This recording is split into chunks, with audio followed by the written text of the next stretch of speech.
Welcome to another episode of the 100% podcast with me, your host, Harry Purdy. And today we have a new guest. I've been well excited for this because, James, we have mega chats, don't we? Yeah, in deep. the middle of my massage sessions. You are the co-founder of Performance Factory UK in Yeovil. You are a PT and a sports masseuse. And in your bio, it says you support individuals through accountability and evidence-based coaching. Welcome to the show. Thank you very much for having me. Mate, we started really we did almost a Joe Rogan-esque kind of start to the podcast. Then. Yeah. So we just had general chat and then Yeah. quickly went into talking about thinking, right? Yeah. And It's immediate.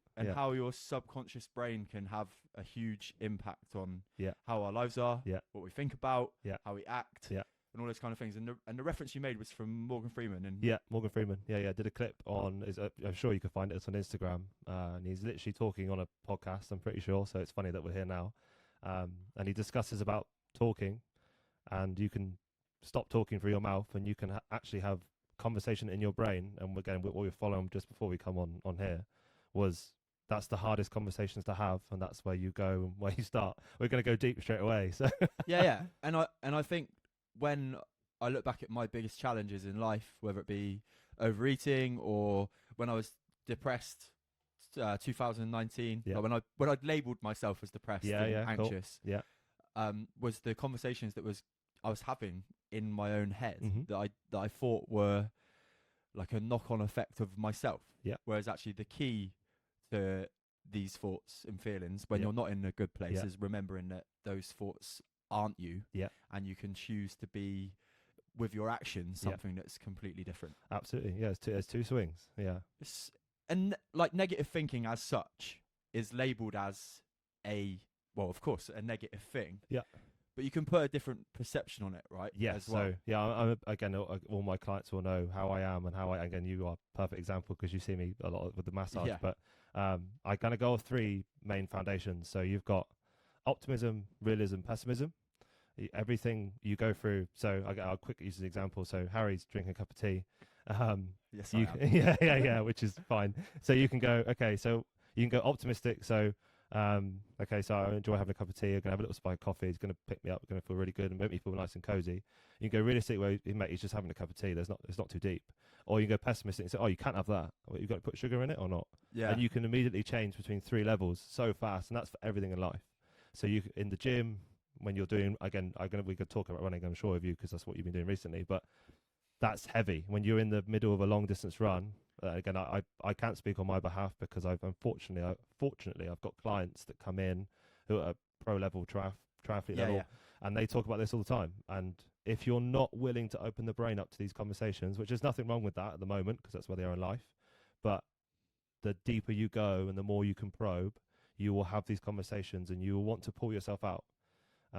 Leaning in, again, go back into practice that I'm based off anatomy. That is where my brain works. I'm an over-analyst. I go deep. So, which you've already found out. Your brain has got a massive risk to reward system, which we all know. So I'll use an example. I'm going to pick up these dumbbells on an incline bench. I'm going to go up 5 kilos today. My brain has had the risk to reward combo. Can I do this? Have I got an imbalance on my right? Am I going to use my lat to shift the shoulder up? There's all these conversations to happen. Then you steer straight back into optimism, realism, pessimism. You go, that's quite pessimistic. Realistic, I know I have an imbalance. Optimistic, fuck it, we're going to do this. We're going to do it today. Can I swear? I sure will. Yeah, of course. Cool. Yeah. The 100% absolutely allowed to swear podcast. Yeah. So then you go, fuck it, let's do it for 10. Yeah. Optimistic. Yeah, I like it. You have to have the balance. And that is quite a trigger word, I suppose, to some influencer trainers. But because without that negative thought, you'd walk into the gym after doing, let's just say, the 20s the week before and go, fucking hell, let's go 10 kg up this week. For sure. And then your arms flop and you hurt your wrists. And then, then it comes back to the lesson of you win or you learn. I've never heard I've never heard the optimist, realist, pessimistic swing on it. And it actually makes so much sense because whenever you have a thought, you go through those processes every time. And what makes a higher energy is not necessarily choosing the the Optimist every time, because like we said, sometimes that could get you in a bit of It can sting you a bit. yeah, it can sting you a bit. But actually analysing all three, going, okay, which one is the most realistic today? Yeah, for sure. And how do I feel? Especially when it comes to the gym. Yeah. Like today was one of those sessions where I was tired today. Yeah, cool. But it was... You'll notice as well, I always say cool. So again, my Cool. clients will know this. I go, yeah, cool. I know. I've known that trait Yeah, from fine. you a while now. Yeah. You mean, what do you mean cool? I just told you a really deep thing. Cool. Or not. Yeah, Yeah, cool. cool. Yeah, fine. I wonder what that's triggered from. Anyway. Yeah, not sure. But yeah, when it comes to our brains, they are pretty bloody fascinating. Yeah, really aren't they? fascinating. And I'd say with you as well, I've got that down on the notes that I made from you earlier. I promise I make notes on, not very big ones, but I do make No, notes that's cool. because I knew we wouldn't need many notes. No, for we this can run. episode. Yeah. You've gone through some challenges in your life, right? For sure. Do you think that those challenges have made you how you are analytically? Yes, without a shadow of a doubt. And would have progressed you as a person more than if those things would never have happened? Yeah, well, definitely. So it's weird, isn't it? Yeah. It's, in a very catch-22 scenario. 100%. I was having a conversation with a client just before the session that was very deep, so no shock there really. And we were talking about the issues that I've been through and the issues that they've been through. And we clearly stated, again, going back to this optimistic, pessimistic, realistic view, you have a two-way swing. It's a flip of a coin. So when that adversity or that thing happens, well, you flip the coin, you go one or two ways, and it's whatever your subconscious nature is going to take on. And again, I haven't studied enough yet, but I want to deep dive more into that and figure out where is that stem? Is it into parenthood? Is it childhood? Where is it? Which is, again, we'll come on to that because that's something that I'm going to talk about on this podcast for damn sure. You have to link it, lift it. You have to give me like a segue to go into that. Yeah. I could just run away. So it's really important for people to remember that when we talk about positivity, that there's no point faking positivity. No. Right? Because if you've gone through a challenge that we've all had, and I've been through one recently, I've been very open about saying that I had a life challenge before Christmas, right? So my overall aura, or let's just say my inner child or my chimp was very unhappy. So that meant that led to not necessarily a lack of energy, but a lack of wanting to do energetic things. And I know when I'm let's just use the word triggered, or when I'm unhappy, that will trigger some of the things that now I've learned to deal with. So let's go with negative thinking, for example. And it would have been stupid for me at that time to be like, fucking hell, everything's great, right? It would have probably have led to some form of mental relapse of like, like whether it came out in, I don't know what form. Like, I'm pretty good. I don't get angry very often. That's but good. let's just say that that's an example that was to happen, right? I buried it, didn't deal with it. And then it came out like a couple of weeks later with anger. But actually, where we speak about our like over analytic positive thinking or trying to be positive when you're not supposed to, it's really important to be self-aware enough to know that this negative aura is about you. And then you need to go back to, I think Chris Williamson references it as like your inner citadel, which is where you go back into what essentially is your castle, and you protect yourself, and you do the things that you need to do to just maintain you as a person. That's it's a weird thing because it's I'm a big believer in chakras. I don't know if you've heard much about chakras. Go on, we can talk about it. 7 energy systems that start from the pelvis and it comes all the way to the top of your head. And it's a bit more of an eastern side of the world thing, but it talks about these systems have different meanings. And again, I'm still learning it, so bear with me a little bit. Yeah, fine. But as we go through the systems, they have different things. So again, I could use a great example is like one is based in your heart, so it's all about love and all those kind of aspects to it. When you open those systems up, you get the full flow to the top of your head. Now that's very deep, and some people are going to think that's absolutely mad. I didn't know James could do that. I'll talk about that. Yeah. But that is a thing. I don't understand a bit woo-woo or whatever. So yeah, that's an element to look into, and just for people listening, just to have a look at chakras, just a brief. Don't again be optimistic about it for the time being.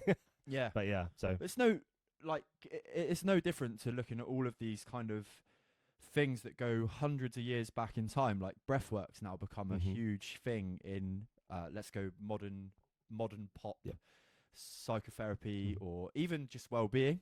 Whereas that's been in like Roman health. I don't know what the word would be. Let's go with doctors, right? They weren't probably labelled as doctors, but we'll go with that. From back BC. Yeah. And now it's become a big thing again. The same with meditating. Yeah, yeah. Like Again, look at Buddhism. monks. Yeah, look how long that's been around. Yeah, they meditate 3 times a day. They take all the dopamine away from their life. Yeah, I'm And- very and- fortunate. I've got a close friend that's looking to go into that thing. Yeah, so. of course. And then Yeah. as well as that, like with the power of sunlight and how all of the old religions worshipped the sun in some format. And I don't mean to go down like Oh yeah, we're going deep. Oh wow, conspiracy. Yeah, but I'm all for it. Yeah. How it impacts your health. Yeah, massively. And the power of sun. And I did a podcast recently with Rob, who's been on the podcast a lot of times now. Yeah. But just the importance of how that light can just be have a massive effect on around aura, energy, even how we sleep. Yeah. And it doesn't get spoke about enough. And I'm pretty sure I'm going to quote you a little bit, but I'm sure you've done a bit on SADS. Have you done? Yeah, you spoke that's about this. recent. So seasonal anxiety disorder.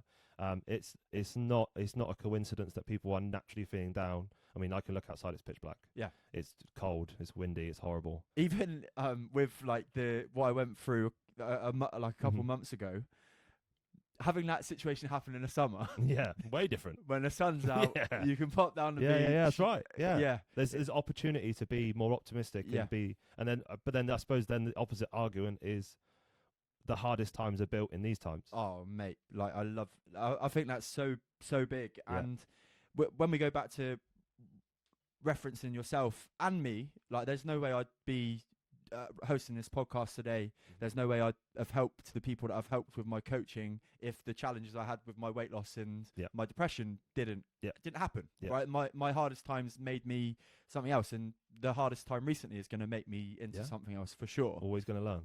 Exactly that. And it's sometimes there's where the point I'm going with this is there's being uncomfortable or comfortable being uncomfortable, which is an okay place to be if you're choosing your discomfort. Yeah, I'm going to jump in straight away and just go. I think that social media is a massive play on this. That I could just say someone off the top of my head. We'll say Chris Williamson, but he just went with James Smith to all around the country and do all these things. And you look at that and go, oh, I wish I was doing that. And it's an immediate comparison, but you compare yourself to them, but not for you. You don't compare you with you. And that's where people get so lost. So this is why the Buddhas are really good at doing this, but they remove the phone and you have to figure out you because there's no distraction. We don't go online. So again, we'll lean into bodybuilding a bit, but if you go Chris Bumstead, I would love to look like Chris Bumstead. Are you aware he's on PEDs?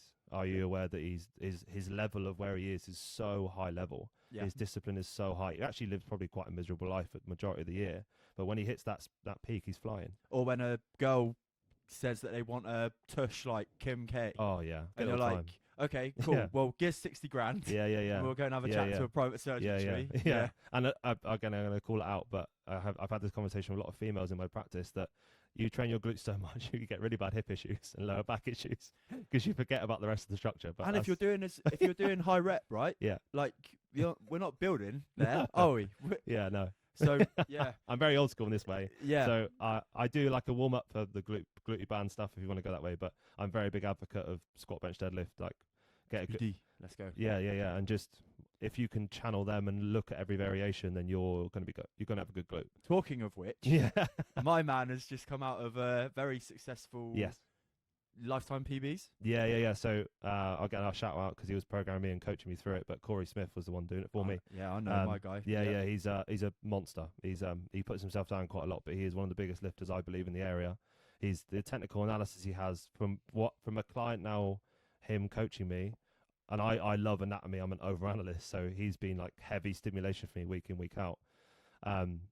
He's he should be nudging into this realm of strength coaching and really work on those things. But we got some blocks to build first, like Corey knows and I know. So, so go back to the PBs. So he programmed me. It was a Monday, Tuesday, Thursday, Friday split. It was the squat on the Monday. Bench was the Tuesday, Thursday was deadlift, Wednesday off, and then Saturday, Sunday off. But then, Thursday deadlift, and then Friday shoulder press. Overall, in 16 weeks, I put on 62.5 kilos across the board. All your lifts. Yeah, and that's the strongest I've ever been by a mile. But again, he called it. He was the man. He was before going, well, if you do this, this is going to happen, this is going to happen. And I thought, and a lot of people would also go, is he speaking a bit? Well, that's a bit mad. How am I going to get that? So, and then I just trusted him. It was, again, the reason I approached him was he recently pulled 312.5 for a deadlift. Yeah. And I thought, wow, okay. I took yeah. Anna into Progress, Yeah. the nutritionist that came on my Yeah. podcast last week, Yeah. and Corey was in there. Mm-hmm.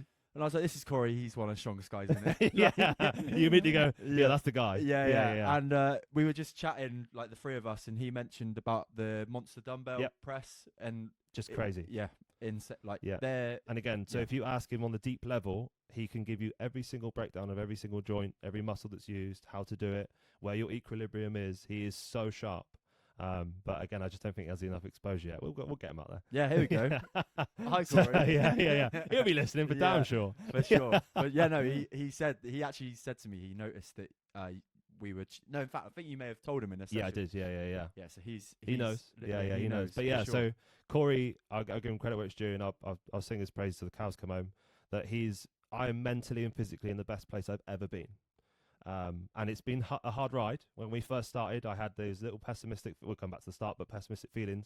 I went to squat one day and he'd already wrote the numbers out for me, and I messaged him. I was like, mate, my hip's killing me. I can't squat. I'm warming up. I'm sitting in the deep stretches. I've done like 30 minutes mobility, and there's a battle now between me and my head. Yeah. And Corey has gone, and this is fair play to him. He's gone, sort your shit out. Get out your head. You got to squat today. I'm not taking anything other than that. And some people would absolutely deteriorate under that. For me, it pushed me and pulled me around, and I went, yeah, okay. He's not messing about. I'm not messing about. Let's go. It comes to that whole question of if we just flip it to DOMs, right? And I'm very new to the whole like personal training, watching about anatomy kind of vibe, but DOMs for some people are enough to stop them going to the gym one day, aren't they? Yeah, that's when all of my new clients that I have in, I'm very, very skeptical, and I say skeptical, very, very nervous on pushing them too hard too soon. Yeah, because there could be I mean, we'll talk about this all stuff anyway, but new year, new me, I can imagine there's 50 to 150 people jumping into Pure gyms and other gyms around the country, and they are diving in and going, holy shit, I can't sit down the toilet. Everyone's been there. And you go, well, I don't want to do that again. Yeah, and the risk towards there.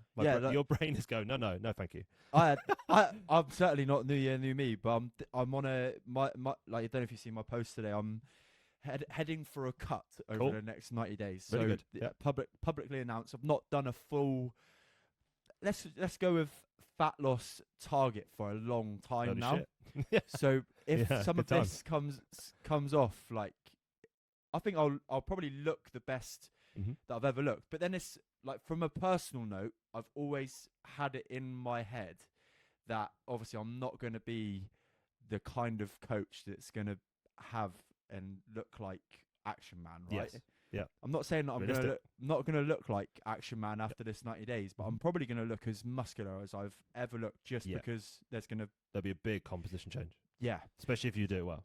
And I don't know, like, something within it's almost like the old fat Harry that's still in here somewhere. Of course, yeah. Doesn't believe what is going to happen. Yeah. And I say what is going to happen because there's no point saying what could, like what may happen. This is like a thing that is happening because I say I allowed the ultra to get into the way, but I said last year that I was going to do 100 days cut, but doing it during ultra training would have been stupid. However, I said that I would do it and I didn't, so now I'm going to do it. And Anna reminded me, to be fair, on whenever we train together, but you did eat and you gave yourself nutrition for your goals at the time. Yeah. That's huge, isn't it? Yeah. People don't. Yeah. It's definitely not a good idea doing the two together, which is good that you didn't do it. Yeah. But yeah, you can. People really don't get that when it comes to the calorie counting and where we are in terms of trying to change composition. It's the greatest 4 months of my life. Yeah. You'll be eating like a machine. Again, I can pick three straight away. So any high end, like pro football player, pro rugby player, I'll choose four. We'll go triathlon, triathlete, or we can go into CrossFit. Their calorie intake is tremendous. I know for a fact that Jake Woolmore eats 6 grams of carb per kg of body weight he is before a game. Yeah. So and people's mind will be blown by that. Yeah. But that's the pro level. That's where you go. They have all the niche and little intricate things they need. Yeah. and it would be essential for his performance. Massive. Because If he took that away or halved it or even a quartered it, he would feel the difference because of the level he's at. And what's interesting for me, this is again, you'll never. I've never claimed to be fully complete, and I never ever will. I'm certainly not perfect. This is still a journey for me. Yeah. This is the first time I've cut in ages. Yeah. Right. Yeah. But I'm training more now than I and at more of a efficient level, I would say. Nice. Yeah. So when you say efficient, do you mean time or do you mean time in the gym, but also like, I'm not faffing. Cool. You know what I'm saying? Like my gym sessions are in sharp done. Yeah, and then I know that I've worked. Mm-hmm.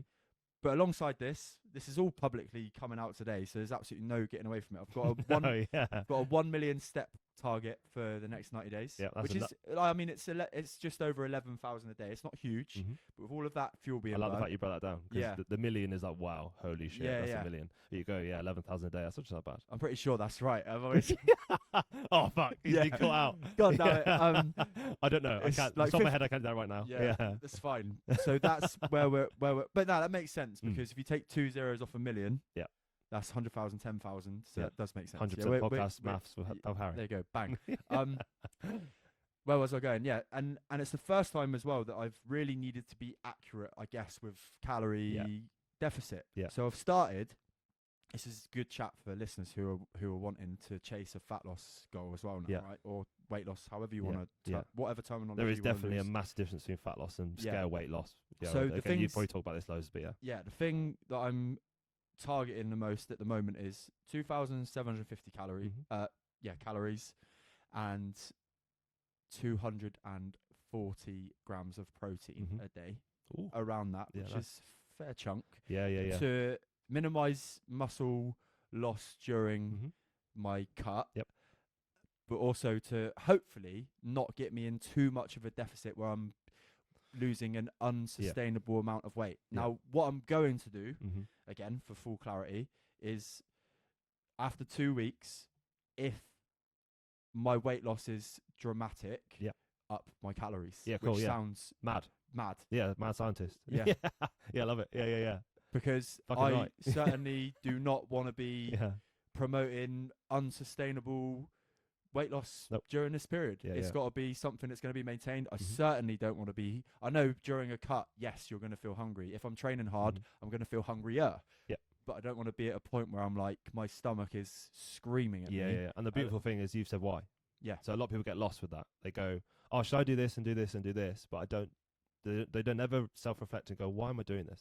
They never have that, and you've just done all of that in front of me, so that's great. And the thing, and that will give you constant logic and constant pump to that. Okay, I know what I'm doing.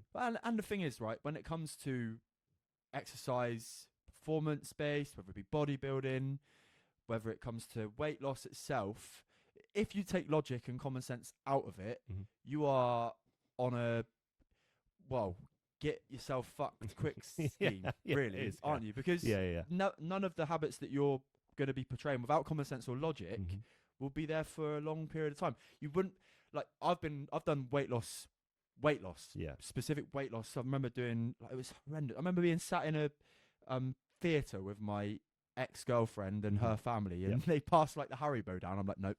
Yeah, been there, done that. Yeah. And you're like, and then, but I know that now, if somebody said to me, you got to do that again for night, I'd be like, whoa, you fucking what? Yeah. Whereas I know that there's I didn't get loads of chocolate or whatever for Christmas, but I know that I can still have it without any worries within my targets over the next 90 days and be satisfied that I'm not going to be missing out. Yeah. It's all these little replacements. They're massive.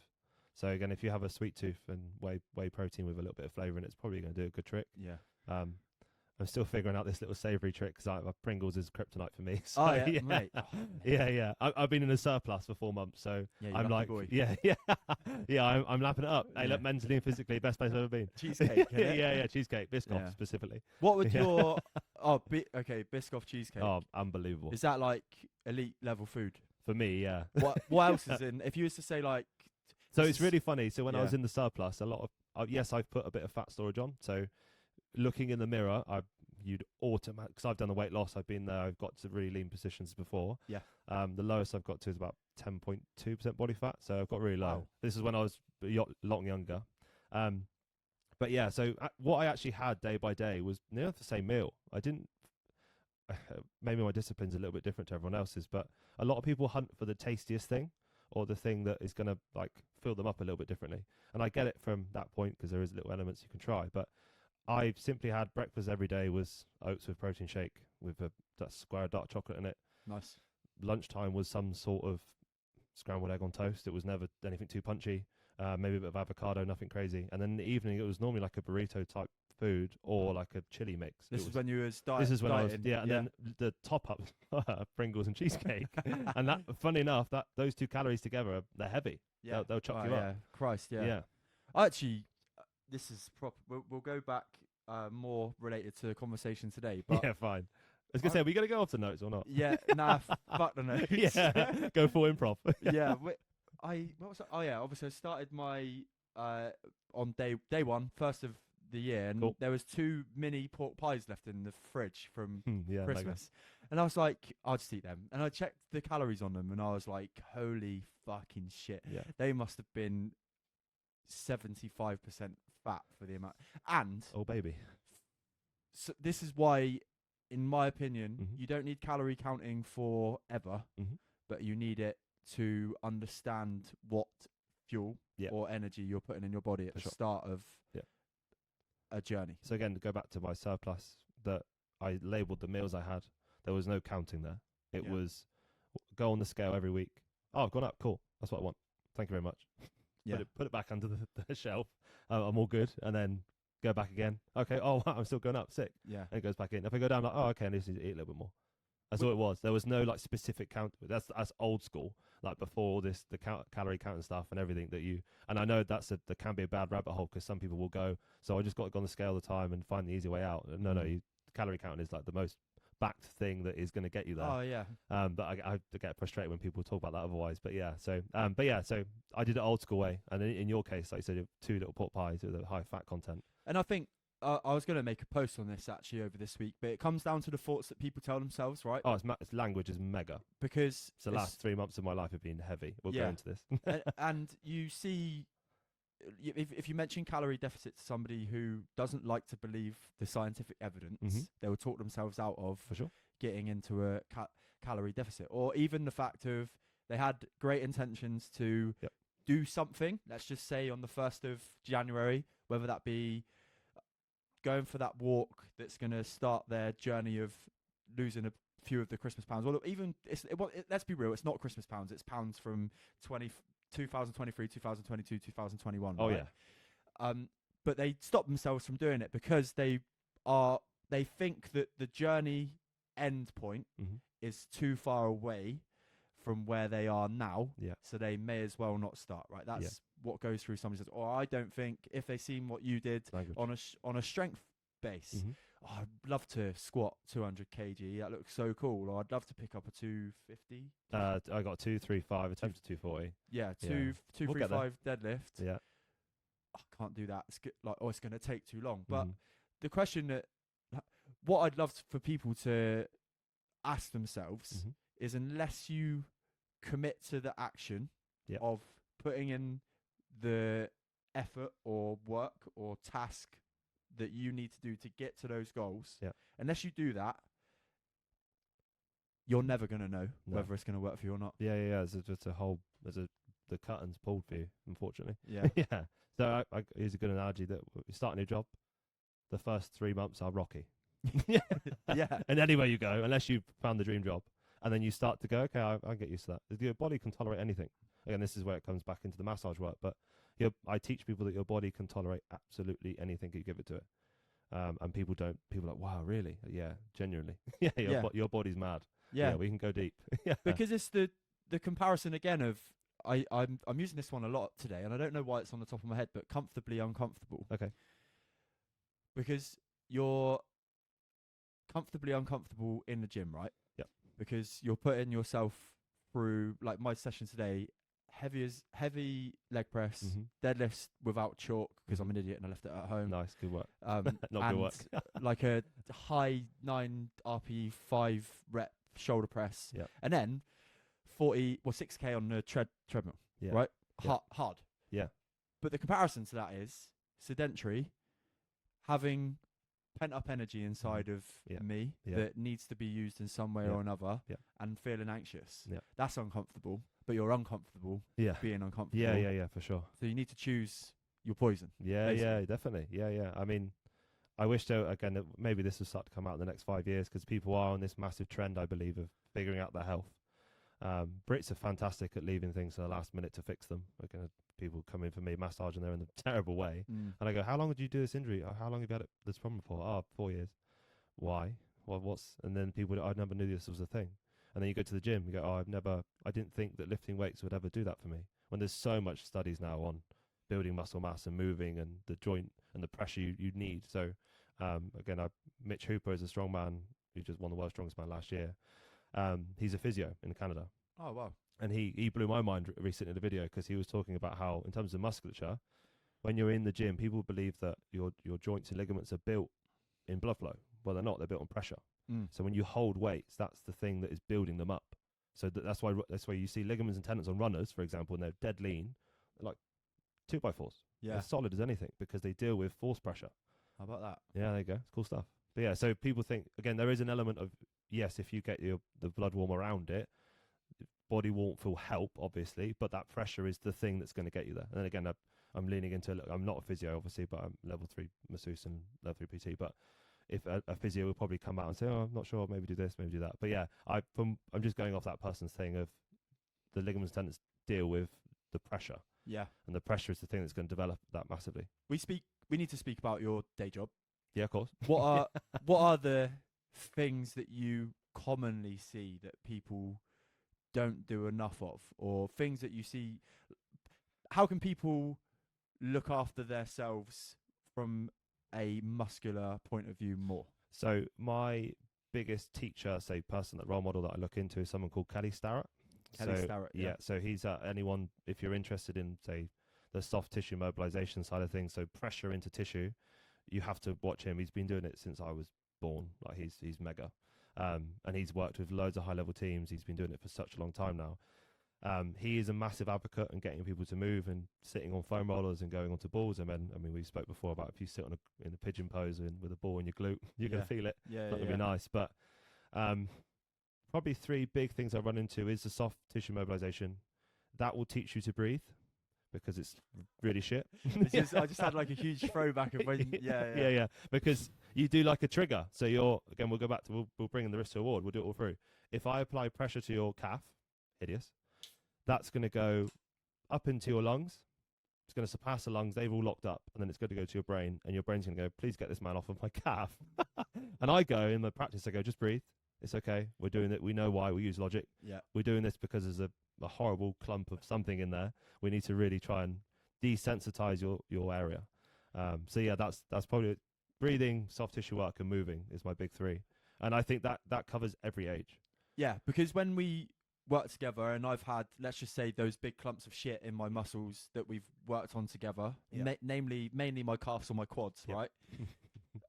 To be fair, was it glute? We had a big glute problem last time as well, didn't we? There's been a couple. But obviously, I don't know the science behind it, so this is where you can explain. Cool. Yeah. When you apply pressure to my muscle to begin with, let's just say we've started that massage, you find an area, because James has got magnet hands. Bang, there it is. I've been called all kinds of things. Yeah. Minesweeper hands, everything. And he will find that problem. Yeah. And then you establish kind of how big that knot. Let's just use the word knot, shall we? Yeah. Yes and no. Yeah. Okay. Carry on. problem area. Let's go. Problem area. Yeah. So then you'll establish how big that is and how much work it then takes to loosen said area back up. Yeah. What's the science behind that? Because essentially, from somebody who feels what you're doing, you're applying as much pressure as I can probably tolerate to loosen up the area or get my brain thinking that area is okay. Yeah. So there's a lot of studies that have come out and said that to actually break down muscle tissue, you need about 3.5 tons worth of pressure. And at that moment in my life, I thought, why the fuck am I a sports masseuse? And then you go deeper and deeper and you go, okay, so there must be something from touch. I've been doing it now for 8 years. There must be something that responds. And then you dive into the sympathetic nervous system. Now, this nervous system is very heavily linked to the breathing system. and it's very heavy linked to the touch system. So, well, say for example, let's go back into that what you just said about your quad, where you were touching a minute ago. If I run my hands through, and I've got very sensitive thumbs, so I can feel it. Sometimes I can even close my eyes and just get that little catch the lump. That will be a couple of things. There's levels to the onion. So there'll be skin, then there'll be a small level of probably a fat cell, depending on the person and what their composition is. Then you'll go into some superficial fascia, maybe a little bit of arteries, veins that come in underneath that. Then you've got deep fascia, which is a massive connective system. Again, I give you a really wacky stat about that will blow your mind. And then you got underneath that is into superficial muscle. Then you go into deep muscle. So we've got some layers to break through. So me applying pressure into, like you said about dealing with your tolerance, if I just plonked it into your quad, you'd probably scream and tell me to get off. Yeah. So I have to really, really manipulate and ease you in. That's right. Yeah. And sounds really bad, but I'm playing with all of your senses. So again, people that haven't been in will maybe if you've been to another masseuse, it might be a bit different, but I'm very analytical on this point. So you walk in, I make sure the room's hot. But the summer, I try and make it a bit cooler because it gets sweaty. I make sure there's nice lo-fi music on, so frequency. You have to drop the heart rate. That can be done by music. There's studies on that as well. I make sure the room smells nice. If it smelled like shit, you wouldn't probably be in there. If it smells nice and like lavender and nice candles, all very good. That's 3 things that can relax that nervous system immediately before you got on the bed. Then it's my language. Then we go into, again, this optimistic, we can break things down. There's no stone unturned. That's the 4 element. And then we go into the 5, which is then into touch. So I've already used those 4 sensories to break someone down. And that's probably why 99% of my sessions, they go quite deep, quite fast, because I not intentionally abuse those things, but I get that person to detach from life, which is really important in sessions. But yeah, so those 5 are quite important. And then, it comes right back into that sympathetic nervous system. So as I apply pressure, I'm looking for your response, your body language. It might be an R. It could be something heavy like that. But yeah, and then I work with you and I say, how was that? Normally with me, it's fucking hell. Yeah. Again, it's quite a stereotypical thing. So I'll shout her out. Again, I haven't spoken to her in so many years now, but there's a woman in Chard called Mel Clark. She's the Chard rugby physio, which she was. Again, I haven't spoken to her in so long.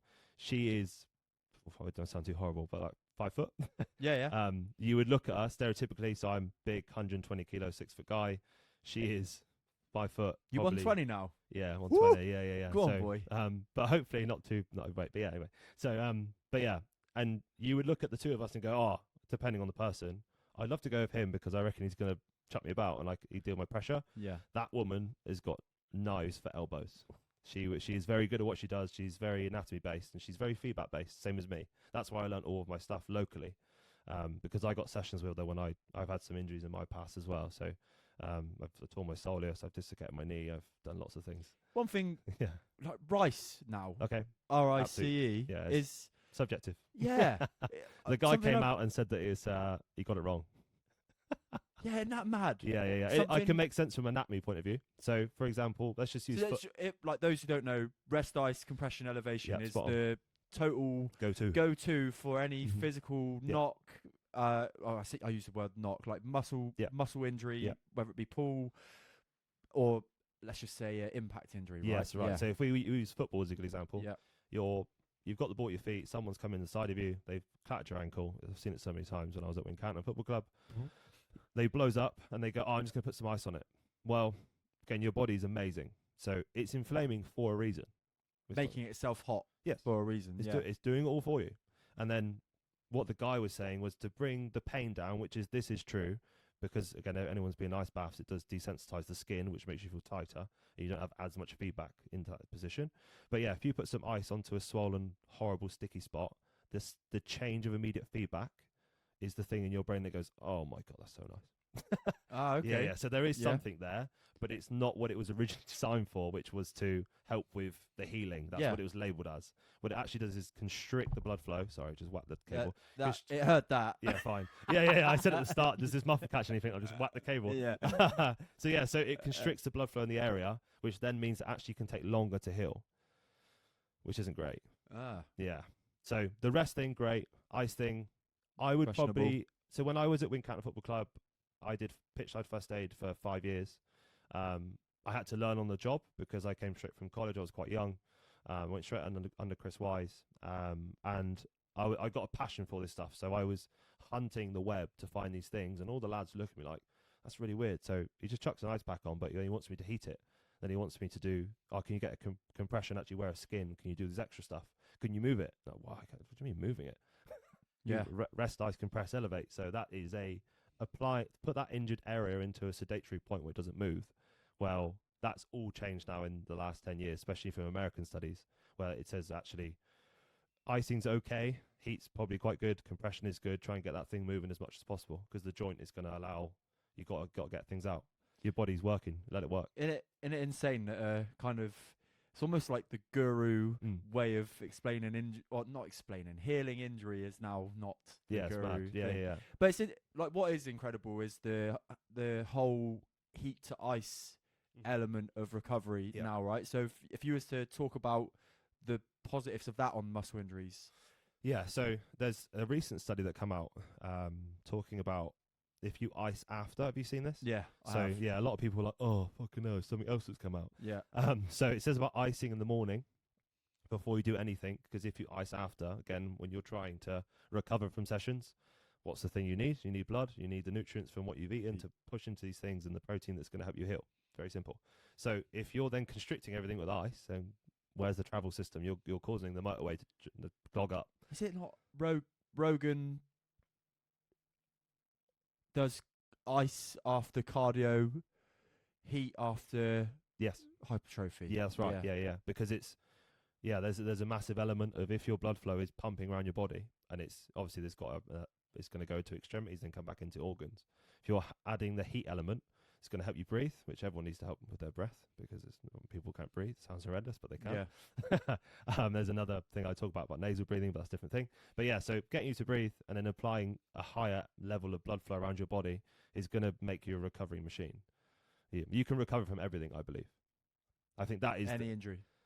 I believe so. There's obviously little things that if I go really deep, like if someone's shattered a vertebra, that might be surgery. That might need a fusion. Yeah, but 9 times out of 10 that you can recover very well, or at least if we went up a scale of a percentage, I use this as a massage a lot, that if I can make you feel 25% better, not tomorrow, the next day, would you be happy with that? Well, yeah, sure. Okay. So it is there. It's looking right at you. We can get there.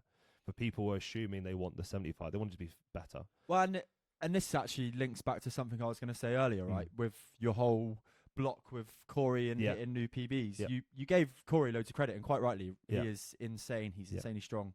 Very, very, very knowledgeable. And around the gym, just a great lad to have on. I want to just use the phrase, like, have on your side, right? Yeah.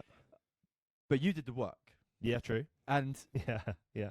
And we could go down that's a whole nother conversation in terms of coaching. Like, anybody can get a coach, and the coach can be an unbelievable coach. Yeah. If you still sit there and do fuck all, true. Guess what results you're going to get, right? Yeah. But then that's the I've same. had that recently. Yeah. Yeah, that's the same with injury as well. Yeah, because for sure.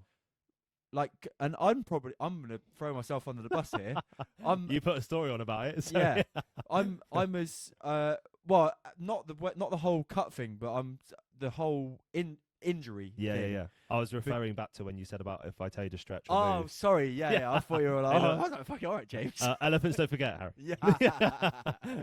So so 100%. It's so true. I come to see you, and then have you done your stretches? And everyone rolls their eyes, and I go, this is the thing. Okay. But I am genuinely getting so much better, because, like, I'm the fittest I've ever been, but I am 31, and my mobility and my joints are now especially if I keep putting it through strains of long distance running, for sure, heavy pushing lifting, pushing the vessel. It's gonna need to be nurtured, right? Yeah, for sure. And that must be a huge frustration. I don't mean to throw you under the bus. No, throwing your clients under the bus. Yeah, be I'm real. One of them. Yeah, be real. Must be a huge frustration for you when you say, right, here's your massage, great, transaction done. Yeah. But please do A, B, and C for the next 4 weeks, and then that doesn't get done. And then no wonder. Then it's a real talk. Yeah. Then I go dad mode. Do you? Yeah, I just have to sit down with people and say, right. Oh, I've not I can't be that bad. No, you can't be that bad. Yeah. No, you're not at the bottom spectrum. Yeah, no. I've had them. Yeah, and I sit them down. I say, what do you want out of me? Yeah. Why are you paying me? And they literally look at me like, what the fuck? I'm like, well, we have to have a dad talk. if you're not going to utilize me, then what am I doing it? Yeah. You're wasting my time and you're wasting your time. Because it'd be very easy for you to just go, all right, he's back again with the same issue. Yeah, of course it is. I get really, I get X amount of money. Yeah, You probably just notice a difference in my passion immediately. yeah, I get really angry and Yeah. frustrated about it because I want people to be better. That's all I want them to do. My main thing is getting said person into the most optimal position they can ever be. And if that's by little things like ice, heat, nutrition, mobility, stretching, if you believe it or not believe it, whatever, if it's going to get you that little 2%, those things add up. We go to 10%. Oh, guess what? You've hit PBs. You're in the best position you've ever been in before. So I will have a go at someone, no problem, if they've been a lazy toad. and I think personally, from knowing your character, I've known you a little while now. Yeah. From Fitness Over, which we'll talk about. Yeah, shortly. yeah. We've got a weird way in here. Yeah. I must admit, I've watched some of these podcasts and I thought you were going to go right back to where I started and then come this way. There we go. Because we've had our chat, you've kept me on my toes. I'll yeah, give you that. That's it. This is the beauty of this game. Let's just say. But I've known you a little while now, and one thing I've known all the way through, although at the start with like it used to be James, can I have a spot, please? But then obviously our relationships got on like because you're my masseuse, right? Mhm. You're essentially empathetic. I'm the recovery man. Yeah, but Not not only that, mate, but it must have like completely changed the way that you view people. That I think you're an empathetic person anyway, but it's probably added on another string to your bow in the way that you deal with certain for sure. certain people's conversation and challenges, and how you maybe, like I've always said as well, that one of the negatives of being into psychology is that you look at other people's psychology All the time. Yeah. I psychoanalyze everyone, and I don't want people to get really paranoid by that, but we've had the conversation in the massage room where I think you've asked me the question before about what's something that you've noticed on me that I don't know, and I can just tell you straight away. Yeah, but I pick and choose. Yeah, I pick and choose. Somehow this guy remembers that I always go back out to the car. Yeah, stupidly attentive. Sometimes quite stressful for me. That's actually no biggie. It's just that I'm fucking very scatty. Yeah. So I'm. Yeah. I can't brought that up. Yeah. I am. I wouldn't say like scatty in like. Harry Down's going to be sat. He does do that. Yeah. Why is it? Why have I never said anything? James has always known. It's either my drinks bottle. Yeah. My lifters. Yeah. Straps. Yeah. Chalk. I'll always leave something. I don't know why it bugs me so much, but yeah. Sorry. But yeah. So yeah, I do that to a lot of my clients, but I always have to be relatable and say like, look, I've been through a lot of stuff in my life. I can fully appreciate if they're going through a lot of stuff in their life. So I'm about to say it as it is now, to be fair. So this is right back to when I was younger. So when I was 16, I lost my brother in a bike accident. It's probably turned me into the man I am today, 100%. It was not nice. I was in a dark place. So coming back, weird swing back into Corey, but what I was going to, I actually spoke about this right at the start that I might come into is a little segue we said about, didn't we? Yeah, nice. So it is. I'm in the best mentally and physically place I've ever been. I'm now going to have started doing therapy. I never had therapy when I was younger. Oh, wow, mate. No, it's 10 years last year because it's now 2024. But yeah, I never had therapy for it. And it's one of those things where my mum and dad always struggle with it because it's different perception because it's their son. It's my brother, so it's a bit different. But I'm I'm a big advocate and practice what you preach. So I refer my clients to go get therapy because if mentally and physically, there's always an avenue for somewhere to be better. I'm in the best position I've ever been in, and psychoanalyzing yourself, we said about self-reflection. I had a bit of a moment recently where I broke down and I thought that's not happened for a long time. Why is that? And again, when you listen to podcasts and you listen to these great people talk, they all say about you should maybe just try therapy. There's someone can break you down everywhere. Yeah. And yeah, it was a big moment in my life and the turning point to how I am today. Before this, I used to play a bit of football, bit overweight, didn't really get into social groups. I was all around the place. And now I am a absolute complete opposite human. And I know full well that my brother would be really proud of me today. I've got goosebumps listening to you there. Yeah. And I think I could go many ways into the conversation around therapy. Like 100% relate to what you're saying. I have had therapy. I've spoke about it openly on the podcast before. Yeah. Went 3 years without needing it. Yeah. And then with my most recent challenge, just went for, I essentially call it a top-up session where I just went and just a neutral ear, right? Yeah. Because your friends, your family, they're all going to be on your side Yep. and almost tell you not what you want to hear, Mm-hmm. but be less neutral than somebody who Yeah, they is don't know you. yeah, doesn't know you. There's a whole element of there's a blank canvas that you can kind of get them to paint a picture, but there's you can just say it straight. There's no bias, subconscious bias that you know. So again, I use my mum as the example, but if I say something, she always have an answer. That's where I get it from. And in return to that there's things that I close, especially as a man, that I close down because I don't want to talk to her about that because I know she's going to respond in a certain way. But if there was someone that never met me before, I can just go flow, let it out. Yeah. And they can go, okay, well, have you thought about this? And I go, fuck no, I've never thought about that. It's really interesting because I would say that I've got my mum's and my dad's personalities to the point where my mum is incredibly open about all of those things. Cool. And I can essentially speak to her about anything. Mhm. You know, Which I is know great. there will be no judgment, and Yeah. that's like I'm lucky in that sense. Yeah. Whereas my dad though will be switched off to the nitty gritty problems of life. Yeah. Let's just say finances, Yeah. or Yeah. let's just go with girls. Yeah, fine. Anything deep though, he will also sit and listen. He may not know Oh, really? what to That's say. really good. He may not know what to say essentially. Yeah. But he's got that side to him as Yeah. well, which I think comes out in my personality. If mega. like Yeah. without blowing my own trumpet, No, of kind course. of thing. Yeah, I get you. Yeah. But what is incredible about counselling is it allows your chimp to talk For sure. when you don't feel like Yeah. it should talk Yeah. in some places Yeah. or around certain people, or Yeah. you feel like not that you feel like you could be a burden on somebody from talking about it, but just gives you an option, right? Yeah. And you have to sit with the monkey. Yeah. Yeah, it's a primitive thing that we've had for God knows millennia. Oh my God. And people don't know anything about it, which just baffles me. But yeah, you have to sit with it. You have to know what triggers it. But yeah, it makes you a better person. What is great about counselling, and I think one thing that you've got, mate, is you've already got a purpose. You've got 2 kids now. Yeah. 2 little ones. You've got a 2 little boys. You've got a partner. Yeah. You've got a very successful business. You Thank you very own a gym. Yeah. And you are very switched on. Mm-hmm.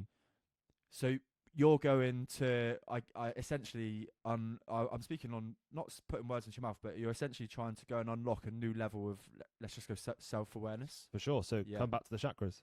Yeah. So when you get to the certain levels and you break them all down, to unlock that top 2 chakra, which is the third eye and the crown, is the heavy analysis of self. And when you do the heavy analysis of self, you find things you don't want. Again, what did you say earlier? The comfortable being uncomfortable. Yeah. I'm going right in there. Yeah, nice. And it's scary as shit. What like I don't want to go coach on you or do. essentially give you advice, but one thing I'd say is just because, and this is for anybody, right? Yeah. Listening. It's good to talk about it. Yeah. Because no one talks about it, especially guys. We don't talk about this enough. One thing that I think as humans we're guilty of is when we have these moments of maybe getting upset or feeling lower than normal or breaking down, as you put it, is that we almost feel like there's something wrong with us for doing that. Yeah. And that's where the balance is massive for me, going, right, okay, I've cried. What's the reason behind that? Right? Yeah. It's a breakdown. Yeah, it's very good. And then if you can logically go, well, it's because I've lost somebody, like somebody's died, or yeah. pet got run over by a car, whatever it is. Okay, nice. You've worked out what that is, right? Next steps. Okay, how would said person want me to be, potentially, or how would what am I going to do next? Is the next step. And then, of course, if you go round that circle and then you're still having those feelings, maybe there's something else underneath those. Like, is it maybe you've like had a breakup? Are you suffering with some low confidence or self-esteem? Is that something that you need to go and talk about? But one thing I would always say about counselling, this from my own experiences, my lesson, is that all my counsellor ever did was put back on to me, okay, what are you going to do next? Cool. Yeah. Right? And then eventually, and that sounds very, and even with Paul Moore, right? Sounds very simple, doesn't it? Yeah. But where I'm going with this, and I apologize, I'm not quite making sense, but with all of these, let's just say, problems or challenges or traumas, if we want to use that word that we have, we do need to put focus on them. For especially if they're unlooked at, right? Oh yeah. Yeah. And then when we've looked at the trauma, it's about our brains will do one or two things if they're untrained. They'll look back in the past and create almost grief or regret or like bit of self-doubt for something that's happened, or they'll look in the future, and if you've got nothing, let's just use the word exciting there for you, which in my opinion, looking from an outside perspective, as your mate, as the host of this podcast and a client of yours, you've got your business that you're excited. We've obviously got some big plans which we'll speak about as well shortly, which is creating you excitement. Now, if there's nothing there that's keeping your attention diverted, not in the past but forward, that's where the questions will get asked. For sure. Yeah, for sure. From a therapist, a good therapist. Yeah. And I think what's really important is for men and women is that, and again, I'm not like, you're certainly not guilty of this, but some of us, and I was guilty of this at the time when I was depressed, I got caught up in my story. Yeah, okay. Like, this is me. Yeah. This is how I'm feeling. Yeah. I don't want to feel this way. Yeah. And then it all mixes up in a bit of a bowl, and then you've got a story to go in and talk about for an hour, and then a good coach or a good counselor will get you to stop talking about that story and ask what it is that you want to happen next. Ever seen Second Matrix, the film? Yeah, of course. Keymaker? Yeah. What guy? Yeah, mate. Yeah, I love it. Yeah. Well, open the door in someone's brain. That's all it is. And perspective. I think that's a really basic way of looking at it, and there may even be a counsellor listening to this sort of go, yeah, you are half right, but there's obviously some, and don't get me wrong, mate, there's some huge challenges that people have gone through in their lives. That takes some huge, like, if essentially there's like a quote that says somebody's biggest problem is their biggest problem, which basically means that your problem may be bigger than Harry's. And I'm like looking at it from a general comparison point now, right? You lost a brother. I've never dealt with anything like that, mate. No, I just had my own shit that I needed to deal with, and at that time, that was my biggest problem, right? So you don't know how you're going to tolerate bigger challenges unless they happen. That's I think it's mad. I think it's a very brave thing to talk about, and I think you'll only, where you're at in life, speaking to you from a little bit of experience, obviously going to therapy it will only help you unlock whatever it is. I want to go that way. So I've got a bit of an itch for it, and I've like you just said, I've gone backwards. So I've gone back to the scenario. I've gone back to how I brought up and how my parents were, and I've kind of listened to podcasts and done a little bit of backwards routing. So again, a lot of clients they know I've said this to them before, but I think I said to you that I believe that memory is like a form of time travel. Oh, mate. So if I said to you, okay, let's do a little test with everyone and a little drill, should we say? So if I say go back to the happiest memory you've ever got or you have got, you can go back there and you can sit in it.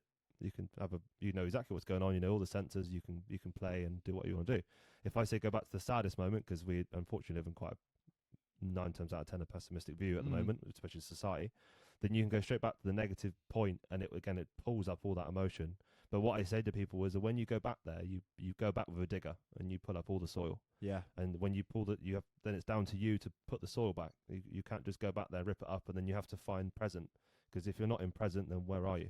Like, are you there? Wim Hof says it all the time. Are you happy? Are you healthy? Are you there? Do you know that? Can you feel the soul? That's so deep for me, anyway. And that's why, when it comes to my own check-ins or my own inner castle, it's that when I need to, the 20-minute sit down in silence, like I posted about my stats the other day, and you look back at it and you think, Christ, all of those minutes that I've just sat in the dark, in silence with my own thoughts. But if you can't sit there and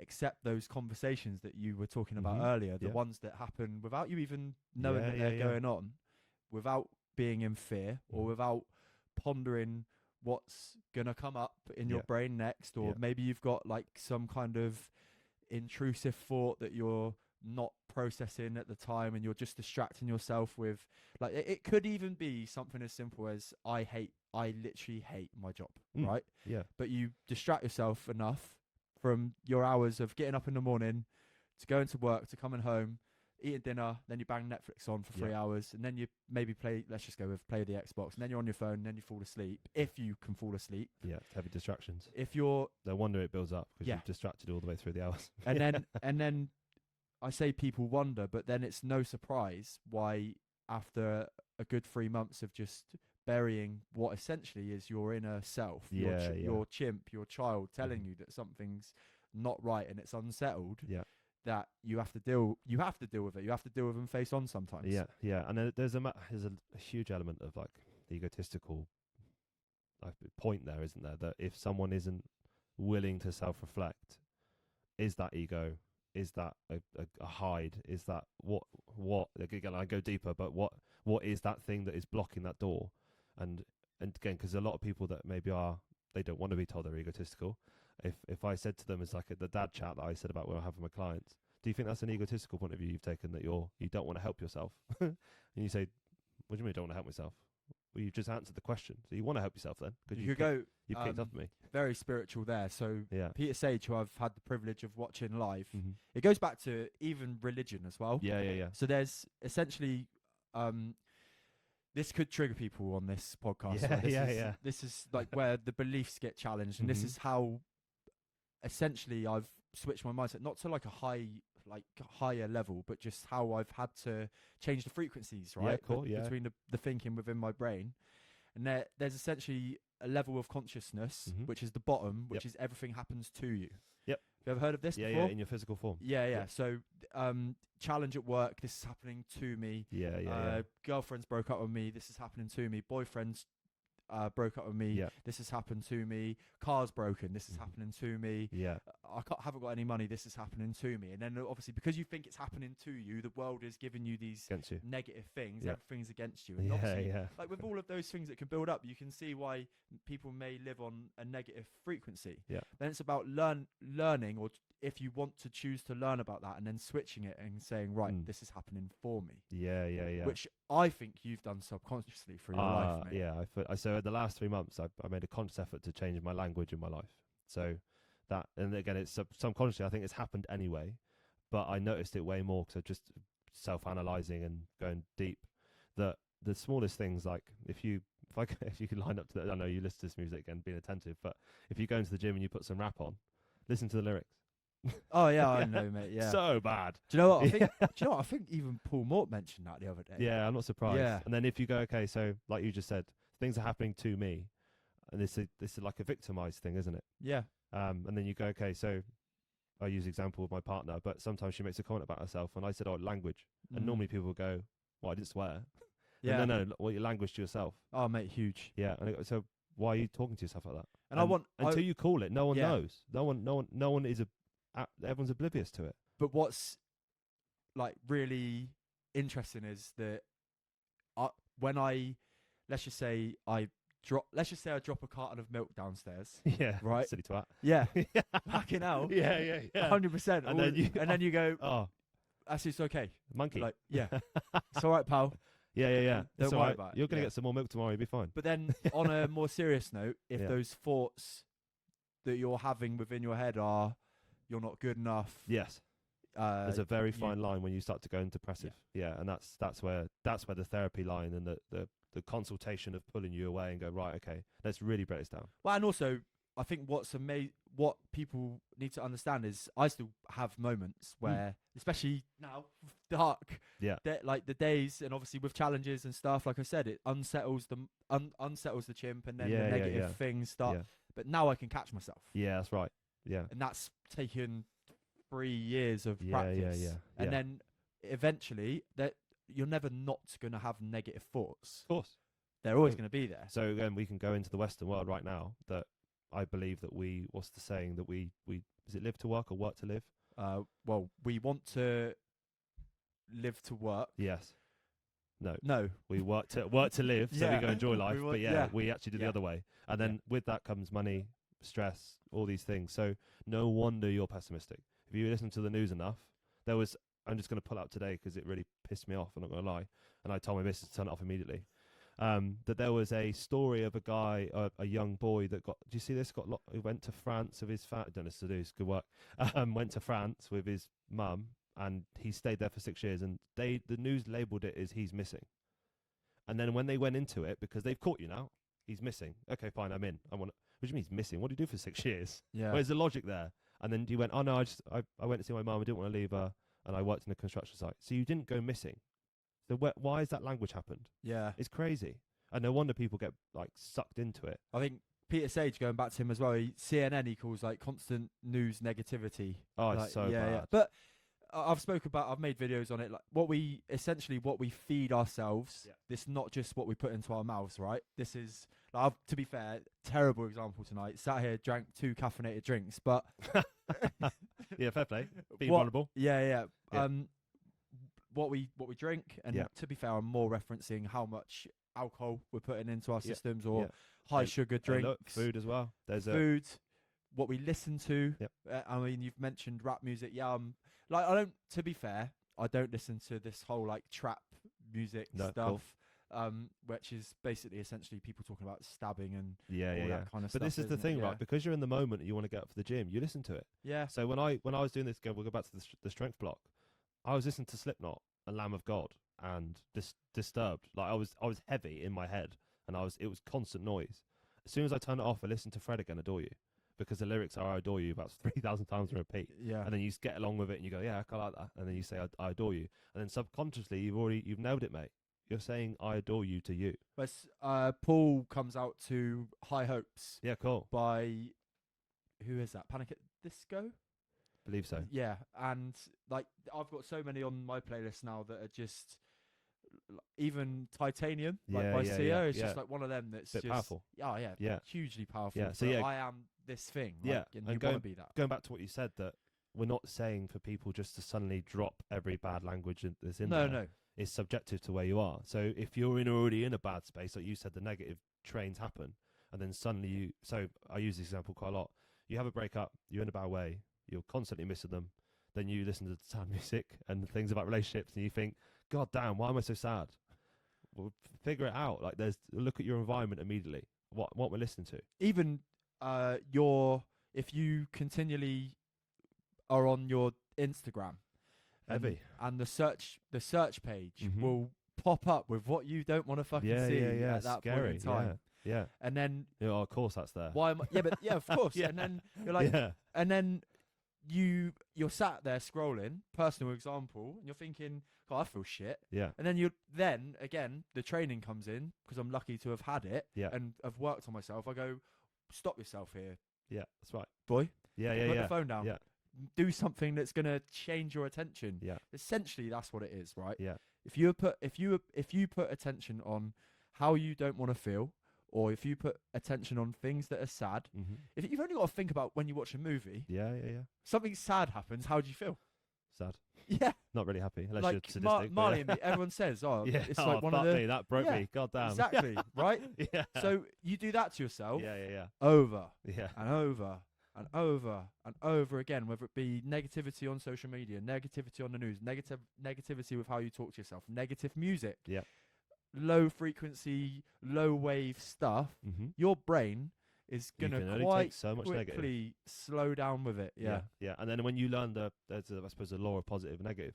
There's always an opposite somewhere. Oh mate, literally, you're speaking my language. Yeah, right now, cool. boy. So yeah. So again, you said a flip of a coin. Yeah. Okay, now I could go back to my trauma and obviously your trauma as well. We could have gone down the route of taking drugs and doing everything really negative. We Right. could have not been in any position we are now. But this is why therapy is a thing. I want to find out why my response subconsciously was to shoot up.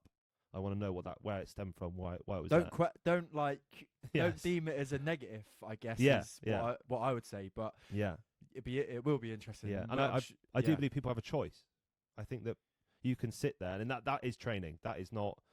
Oh, so it just means that I But can. this is where you Paul would frame it as Yeah. victim Yeah. mentality. Yeah. You can sit in that Yeah. forever Yeah. and continually be the victim to Yeah. said challenge, Yeah. right? Yeah. But we've only got to look at, I forget the guy's name, but he had his arm and 2 legs blown off in Afghanistan. Right. Yeah. Now he's come back and he's like broken records with how much Yeah. fundraising he's done for charities, Mhm. for Help for Heroes, Yeah. done XYZ triathlons, Yeah, there you go. and how to turn a situation Yeah. into the best way The possible. The hardest thing is pulling those that are at the deepest. Oh, mate. They're the hardest ones because you can give them every example like you've just said there, or you could say any high-end athlete or anyone that you know that has been in a shit time and they've come out of it, but they won't see it. They're closed in. They're not sure what's going on. They're so lost. And then I would immediately go straight into environment. What's around you? Who have you got around you? So I used quite a close friend of mine, Will, that there's 4 types of things you want to look for in friendships. So you got care, competence, character, consistency. Nice. 4 C's. 4 C's. Very good. Very easy. And then go have it again, self-analyzing. It comes back to every time that, okay, so I have quite a close circle of like 6, 7 friends, couple up in Wales, couple down here, some people somewhere else. And I go, okay, what's that person give me out of those 4? And I've now built all of them to have 1 or 2. If they have all 4, then yeah, I'm going to spend a lot more time with them. And unfortunately, and this is a bit of a hard one for people to take in, if you do that little breakdown, that test, and you look into your friendship group and you think, holy shit, Yeah. they don't give me any care. They don't give me anything. You need to, it's a hard conversation, but that you need to pull away. And then you wonder why you're negative. Of course you're going to be negative. You're in an environment where you don't get any of those 4 things which are essential for growth. One of the key sayings that comes to my head there is environment will trump willpower. Yep. That you could link that to anything you like, right? If you're trying to, let's just go right in with a big one. This is going to be a long podcast today, by the way. Okay, fine. I see you've been clock watching, so I wonder. No, not clock. Just hey, look, language interested. again. So clock watching, you thought it was negative. Sorry, yeah, just catch exactly. That there. Yeah. I meant you physically are reality. You are watching the clock. Watching the clock. Yeah. Yeah, I don't take it negative at all. We flip it to. We'll go straight in, right? If you're looking to give up alcohol and/or drugs, yes, and all of your mates, here we go, do drugs or alcohol it's gonna hit you on hard. the weekend. Here we go. Are you going to give it up? Fuck no. Or, well, this is the thing, right? I'm being real to people, Yeah. so people will listen to this and go, yeah, he's fucking right, I probably won't. Yeah. Yeah. So how can you potentially improve your environment? We flip Yeah. it now to the gym, right? Yeah. The most consistent until now I've ever been Mm-hmm. with training, Yeah. powerlifting training, this was, to be fair, Yeah. was at Fitness Yeovil. Yeah. With the boys. Environment. Unreal. Mhm. Positive environment, Mhm. creating positive things. Every time you walk, so yeah, I worked there on the desk, but every time you walked in, everyone was happy to give you a spot. Mate. Everyone said hello.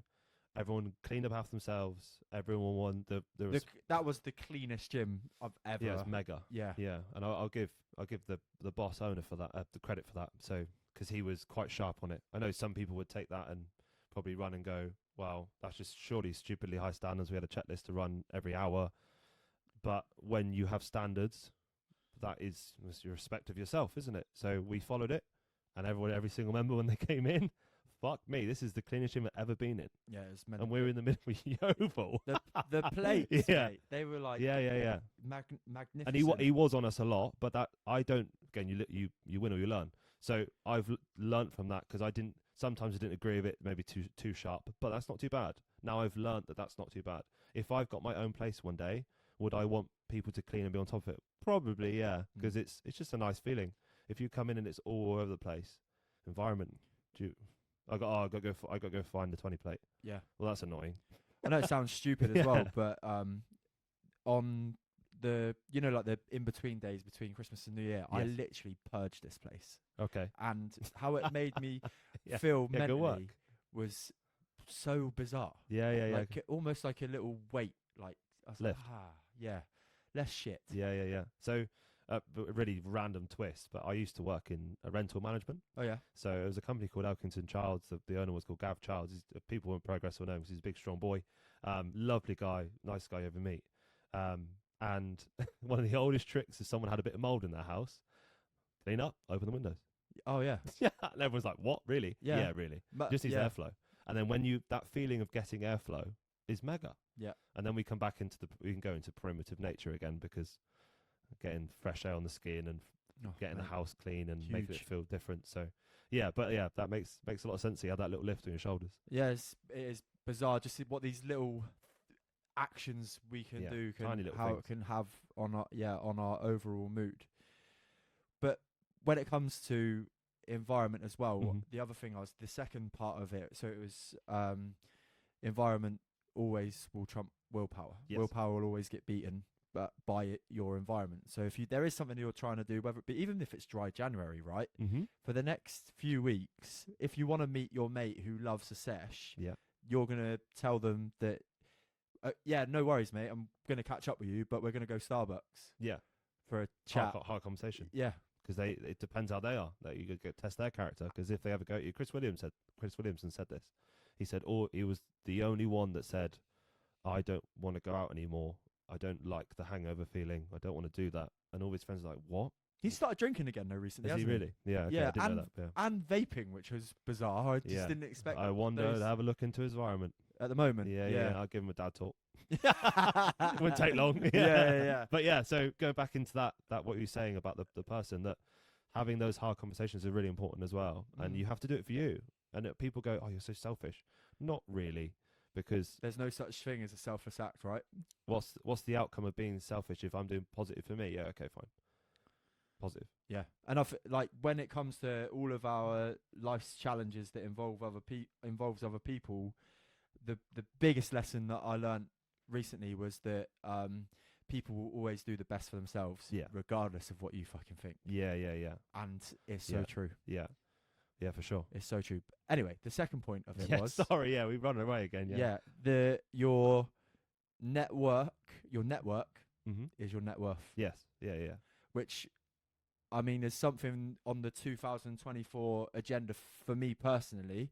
Obviously, with this, like how good my network gets will equate to, let's just go with the value that will come to this podcast, right? Yeah. But even essentially, like 2 examples, sat here today Mm-hmm. speaking for an hour and 20 minutes with you Is that how already. deep we end? Yeah, Yeah. cool. I could go for another hour. I reckon. Yeah, I reckon I could as well. Don't worry about that. But we won't do that. Everyone today. knows yeah, me we're as someone who we're got- just gonna yeah. go. We'll go part 2. James Millard part fine. 2. But with Anna the other day as well, she owns her own business. She's Cool. self-employed. And Mega. just a great, like she's just got a great aura around her. Mhm. As somebody who's like striving with their business, striving with their hobby, let's just go with for the podcast, being around yourself who's into personal development, around Anna who's obviously got her own thing going on as well. Mhm. Just what makes you tuned in a little bit more Yeah. rather than like other not bad relationships, Yeah. but other relationships that essentially don't have the same goals that you do. They're Yeah. in different places in their life. Yeah. And there's so many people that I could list that I love spending time with, For sure. but there's also a very minute amount of those people that would happily sit and speak about personal development for Yeah. 90 minutes Yeah. or how to improve your business. Or me and Anna had a very honest conversation about like what we both thought we could do to improve our social media content. Yeah. right? Cool. Yeah. Like unless you're in the game, it's hard. Unfortunately, yeah, you're right. Yeah. It's a very shallow market. A lot of people. I think it's coming on. I can go right back into science again. That from 0 to 25, your neuroplasticity in your brain can develop. I have a fact for you as well, actually. Cool, love that. Yeah. And some people with what they deal with in their younger life, they don't develop the neuroplasticity to grow that element of the brain, and the ability to learn. Again, I think that's really, really important, because that comes into everything. If you're happy and willing to learn, and it's weird because when you go back to school, again, I don't know what you were like at school, people would take the piss out of the nerds, which I think, why on earth was I never like that? Do you know what I mean? Yeah. But it's just how it is and where the brain develops, because now I'm getting older. There's things I want to teach my children, what I want to teach my clients, what I want to teach my friends, and yeah, if that means I'm going to be a nerd, I'm going to be a nerd. I'm going to rock it. 100%.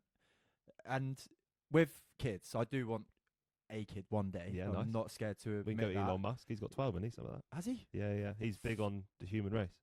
He wants more children in the world. People, this is Yeah, massive. what's he? Yeah, because he wants to send them all to. yeah.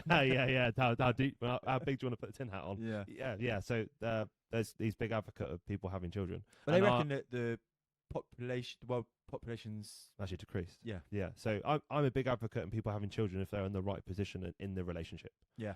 So the best, again, another jump up for me in motivation. Yes, I've had my brother passing, which was huge, and it gave me this massive crash course of where I went. But having my little boy Ruben was a game changer, and then I got another one now called Archie. Both completely different children, crazy, and they keep me on my toes all the time. Yeah. So, and I would, if you're interested in having children, you will learn so much about you because Yeah, I they bet. know, again, they're the little monkeys for you. Yeah. Well, they don't know how literally. to process it, do they? No, not They clue. are Yeah, literally yeah. acting on their chimp brains, like I know all those- the time. Yeah, and you test you so much. It really does, but in a good way. Again, you have to be optimistic because they're doing it for you and for them. They're Mm. building that relationship together, and you do take something from your parents. So you go, okay, how did you ask you? So my mum did something really interesting the other week. So when we went round to see her, going as my 2-year-old's growing up, she suddenly just started reasoning with him, and I thought, Mum, what are you doing? Like, he doesn't understand what you're saying. Now I know because the mums know everything. creates habits. Yep. So she said, he was having a tantrum. She said, why don't you just, like, should we do this and then maybe go over there and then do some colouring and then I'll get you some, maybe a little bit of cake later. And she gave him like a 3-step breakdown. My little boy was the best thing ever. Rather than going, Yeah. stop, Yeah. That's stop. right. Yeah. Again, that's the zoom in of emotion, which again, that's something else we talk about. But yeah. You being able to zoom out in that moment, I did because I was like, wow, my mum's just done that from language, and he's really responded so well to it. Yeah, and the reason for me being or wanting to be a father one day is that obviously I've gone through my like challenges within life, and I'd say that on the scale of like life lessons, I've got a little. I can give this person, girl or boy, a little head start. Yeah. On massive. their peers. Yeah, I'm already doing it with my children. Yeah, let's just go with like regulating emotions, healthy habits, blah blah blah. Which I probably learnt too late in my life, right? Yeah. Not too late. There's no such thing as too late. Yeah, but I agree with that. wish I knew them sooner. Yeah. What would you tell your 18-year-old self? All these kind of For questions. sure.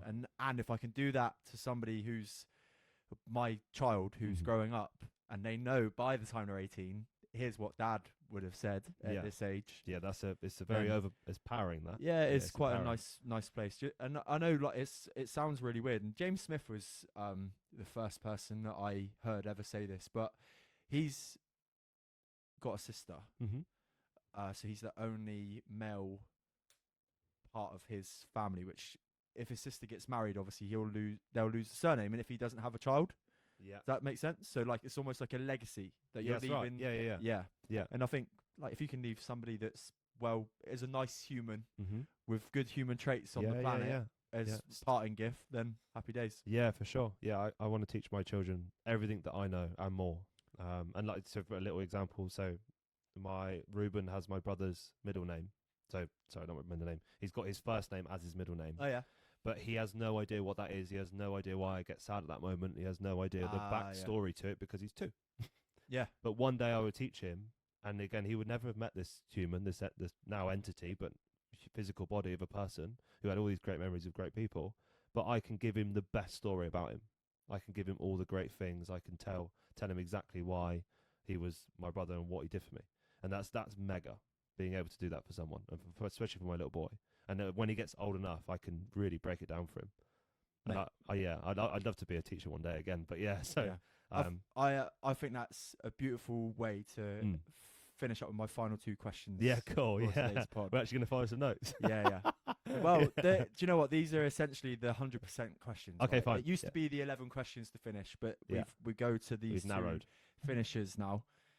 First one Yeah. is the one that you may want to go into is what's next on the agenda for Okay. JM Fitness and Therapy. One day, again, going back to my teaching roots, that I think I would like to develop a team in sports masseuse. Nice. So more sports masseuses. So get a big, healthy environment for people to walk into, and a massive facility where they can go, okay, I can sort myself out here. I'm going to get treated well here. Yeah, get treated well. Yeah. So yeah, that's probably the next steps for me. Amazing. And then the next one, which links back to personal development mindset. What's the greatest bit of advice you've ever been given? Oh, so I did a little bit of research on this, to be fair, because I heard you asked Aaron this in one of the last pods. There's a couple. Can I go a couple? Yeah, of course. Okay, Yeah, so, yeah. yeah, probably one of the biggest ones. Say advice I've been given. This is just something that sticks out quite a lot. And it's not been given to me personally because it's Mr. The Rock, Dwayne The Rock Johnson. Oh, So no way. He yeah, actually came back to WWE last night. Yeah. There you go, cool. Yeah, anyway, Oh, carry yeah, on. fine. So it was something that really just always stuck with me. And I think if everyone can run off this script, then it's to make a massive difference in the whole world. So he says, it's nice to be important, but it's more important to be nice. Nice. Yeah, it's just Nice. It's deep rooted. Yeah. I run off that all the time. And then the other piece of advice, I'm going to go right back to a really random time, and maybe some rugby players that played me in my past would know. So Steve Berryman, bit of a weird change of subject. Yeah, but nice. when we used to train all the time, he always said, just do the basics right and enjoy yourself. And it's always stuck with me. And all the rugby lads will start pissing themselves because they know full well what he's on about. Yeah. But when you break it down, especially in the personal development, just do the basics right and enjoy yourself. And, well, that's it. Yeah, I think you'll fly. Yeah, on both of those notes, if you applied both of those Yeah. quotes, let's go with quotes, Yeah. they'd make a huge difference, mate. Yeah, for sure. And if Dwayne The Rock Johnson is saying Yes. be nice, then certainly nice guys don't fucking finish last. No, mate. I absolutely can not. tell you that Yeah, much. so James, where can people come find you if they want therapy, PT, fucking a life chat? anything. Yeah. So my Instagram is jmfitness_therapy. I have to make sure I double check that. Plus, I'm based in Yeovil. I'm more than happy to have conversations online as well. But yeah, so Performance Factory is obviously the co-owner at the moment where I am with Harry. But yeah, so anything on those socials. I got a Facebook page as well, so that's another one you go on to. But yeah, so the main one's probably Instagram. That's where you're going to find me and have a look at my content and see what I'm doing there. But yeah, in person, I do have a booking system online, which is just JM Fitness Therapy at I guess just I actually didn't know the end of the email. www. I'll link it. If you link it, that'd be great. description, Yeah. So, but yeah, I didn't think about that to the end of the podcast. There you go. Fine, mate. But yeah, so there's a little spots you can find me. And yeah, just probably knocking about in a couple of gyms as well. Yeah. People call me a little gym slag. Yeah. Yeah. Man gets about. yeah. There is actually a bit of reason behind that, but yeah, maybe that's for another story. But yeah, so Love it. James, honestly, mate, it's been an absolute yeah, it's been blast. really good. It's everything I imagined it was going to be and Yeah, more. cool. I feel the fact that we started chatting before we even started the pod just warmed us up to get straight in. But mate, honestly, it's been class. If you have enjoyed today's episode, please go over to Apple Podcasts and Spotify and drop us a 5-star review. It does go a long, long way to helping the show. And if you are watching on YouTube, give them a wave, James. Please click the like and subscribe button below, and it does help the show on there as well. I will see you here with a new episode every Friday. Take care.